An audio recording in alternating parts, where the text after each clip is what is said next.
पनि राख्नु है टमाटर हाम्रो चाहिँ खुर्सानी र काँक्राको अचार हाल्ने सुरु भयो है। हजुरहरूलाई पनि अचार चाहिन्छ भने चाहिँ प्लिज कन्ट्याक्ट गर्नु होला। मजासँग खुर्सानी लिएर आएँ। अब अचार हाल्दैछु। मसला बनाउँदै अब मसला चाहिँ यस्तो रेडी हुँदैछ होइन। ल अब डर नलाग्यो भने चाहिँ त्यसलाई यसरी मजासँग पकाउनु पर्छ। यसमा थोरै नुन पनि राख्नुपर्छ। मैले नुन राखिदिन्छु है। नुन राख्यो भने छिट्टो गल्छ कि यसमा। यसरी मैले नुन सल्ट राख्दैछु। सल्ट चाहिँ आफ्नो स्वाद अनुसार राख्नु होला है त। यो अचार मैले जहिले बनाइरहेको हुन्छु। एकदमै उ लाग्छ। अचार बन्दैछ।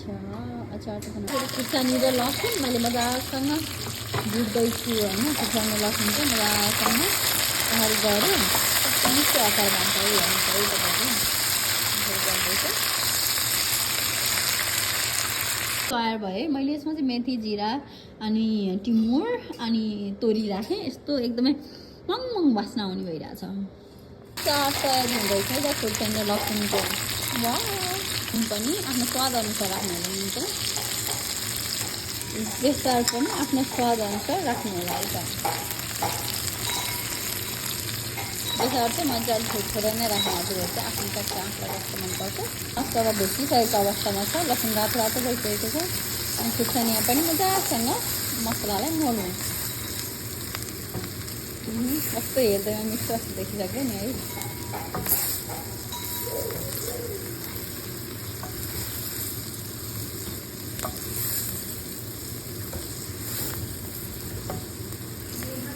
मजासँग यो कागतीलाई पकाएर राखिसकेको छु होइन। यसलाई यसरी मिसाइदिउँ है त। यो भयो कागती खुर्सानीको अचार।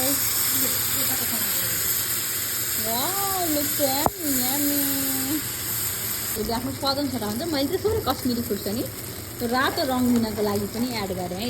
किनकि मलाई चाहिँ अलिकति हेर्दा पनि राम्रो एट्र्याक्टिभ कलर होस् जस्तो लाग्छ क्या। त्यही भएर हेर्नुहोस् त अझ कस्तो राम्रो देखियो। यसरी भयो है त। यसरी मजासँग मोल्दैछु है मैले। अब तयारी हुँदैछ अमिलो पिरो कागतीको अचार। यहाँ सुनिराख्नु है। आउनु चाहिँ हजुरहरू पनि सँगै खाउँ। तपाईँ आफ्नो स्वाद अनुसार यो अलिअलि तितो तितो बोक्राको कारणले गर्दा हुनसक्छ। तर त्यसलाई थोरै चिनी हालेर अझ स्वादिष्ट बनाउन सक्नुहुन्छ।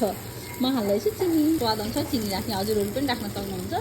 हजुरलाई यदि चिनी मन पर्दैन भने चिनी बिना पनि बनाउन सक्नुहुन्छ। तर मेरो मिठो अमिलो पिरो अचार चाहिँ तयारी भइसकेको छ है।